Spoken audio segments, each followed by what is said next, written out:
bokki jullit yëpp bokki taalibe yëpp noo ngi leen di nuyu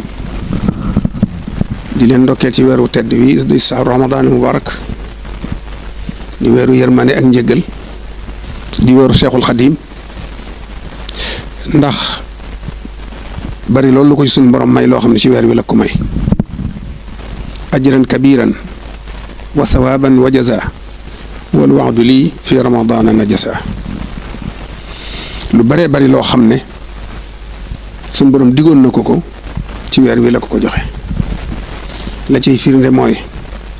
wërdu boppam mi wax al wërdul maquus wërdu yëpp la daa jëfandikoo wërdu yëpp la daa joxe ndax mu amut frontière ci diine ji amut fu mu ci yam tariqa yëpp la yoroon seeni wërd di ko joxe di jëflante ak seeni boromi tariqa ci baatin di maslaa it ñi leen fi nekkal ci zahir ba mu demee ba suñ borom joxal ko wërdu boppam ci bis bii may wax ak yéen la di ñaar fukki fan ak juróom-ñaar ci koor ci la jot al wërdul maquus jóge ca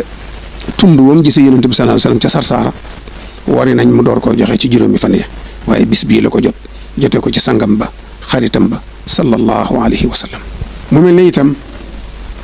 li ñuy wax jaayante te muy jébbulu te muy loo xam ne lu fi yàgg la woon laqad radiyallahu anil mu'minina id yubayi'unaka taxta ash-shajara inna alladina yubayi'unaka innama yubayi'una allaha yadullahi fawqa aydihim jaayante yooyu nga xam ne saxaaba yi jaayante woon nañ ko ak sallallahu alayhi wa sallam ca roon garab ga moom nga dégg sëriñ bi junj ne baayaxtuhu fil baxri taxta shajara ak baayaxtuhu fil barri taxta shajara jaayante googii nag nga xam ne sëriñ bi daf ko jaayante ak yonent bi te jamonoonte wuñ tam dem ba mujj yusayyiruni kal aali wa sahbi sarmadan mu mujj mel ne saxaaba yi ci moom ngir liggéey bu mu ko liggéeyal ba yéegal ko ci ñoom ba muy jonjoog moom di wax ak moom loolu nag tax na mu àgg ci sallallahu alayhi wasallam ba mu jox ko wirdi wii waaye ci bis bii nag di ñaar fukk ak juróom-ñaarit ci la ko maye woon ne ko soppil doxin wi te yóbbu sa waa kër yéegi leen ci himma te bañ yem ci njàngalem kese keroog li jébbu lu xew te mooy jaayante gi loolu ñaar fukki fan la ak juróom-ñaar ci koor ca Mbàkke Kajoor sëriñ bi dundal guddig laylatul qadri di ñaar alxames ji ci boppam di ñaar fukk ak juróom-benn guddi gi doon ñaar fukk ak juróom-ñaar di guddig ajjuma sëriñ bi yenn fanaane dundal guddi gi jiite ko mbooloo mépp ànd ak moom muy tudd yàlla di julli ci yonent bi di joxe ay xéewal ba jiite leen fajar ci suba gi nag la ko sallallahu alayhi wasallam feeñu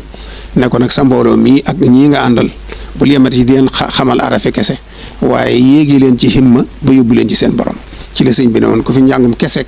indi man ngaa dem seeti koy jàngale njàngum kese koo xam ne nag da ngay boole ay araf ñu xamal la ko bañ laa bàyyeeg sa bopp nag defar sa jikko taxliya ak taxliya ñu def ko ci yow rekki jikko yëpp yi ñu santut gërëmuñ ko yëpp ba mu set ñu takkal la ay garaat yéegale ba yóbbu la sa borom koo xam ne loolu nga bëgg nag ñëwal maa ngi nii ci la waxee woon na nag sama borom wax na ma ne rawukaay laa wéeruwaay laa ku bëgg a raw te bëgg mucc ñëwal maa ngi nii ànd ak man kon bis boobee ci la mbooloo mi ànd ak moom fukk yi njëkk a jébbalu sëriñ Adama Guèye jiitu ca sëriñ Ibrahima Sarr noonu lañ ko toppee dina yoon wi dox di dox ba tey ji ba ci ki mujj jébbalu kon nag bis bi doon bis boo xam ne liñ ci war a njëkk a def mooy yeesalaat suñ pas-pasu taalibe ci moom nun taalibe yëpp bu egsee tey ñu fàttaliku ne tey jii la yoonu murid judd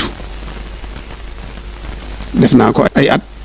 bi ci jàng xasida ak alquran ak fàttaliku luy ak jébbalu ak lum lu jural ak jébbalu gi indi boobaak léegi ba yoonu sosoog léegi lan la sëriñ bi def ci réew mi lan la def ci nit ñi lan la def ci diine ji fàttaliku yooyu bàyyiwaat ci xel jàngaat ko nafaraat ko loolu moo am solo ci bis bi loolu nag mbooloo mu dajeeg bañ a dajee ci yam kenn ku ne fa nga ne mën ngaa toog settantal ko xool ko càmbar ko jariñu ci kon nag li ci am solo mooy gannaaw biñ ci amee ndigal Sëriñ Muntaxa te at mu ne ñu di ko def te bu ñuy dem it dañ koy xamal ne ko noo ngi fab suñu loxo bii teg ko ci sa loxo bii di yeesalaat pas-pasub taalibe yëpp donte tuut nañ ci di ci wuutu taalibe yëpp fuñ mën a ne di teg suñu loxo bi ci sa loxo nga tegal na ko ci loxol Sëriñ Tuubaa ñu yeesalaat suñu taalibe ci moom jébbaluwaat yeesalaat suñu njébbal loolu rek mooy bis bi kon nag maa ngi ñaan fenn fu ay mën a ne bu egseetee rek ñu defe ko nii fàttali ko bis bi yeesalaat suñu pas-pas yeesalaat suñu njébbal nafaraat li ñu fi sëñ bi indil mooy lan mooy zanafin bila darari. kon nag loolu rek mooy bis bi ñu ngi ciy ndokkeel ñëpp di gërëm ñëpp di ñaanal ñëpp di sant ñi nga xam ne yaatal nañ ko ci télévision yëpp ak mboolem ñi ko yaatal ñëpp ba ñëpp mën cee jot kenn ku ne ñu ngi lay beral sa ngërëm te xam ne ñoo bokk liggéey bi jërë ngeen jëf kullu aamin wa antum bi xayr wasalaamu aleykum wa rahmatullahi wa barakaatu.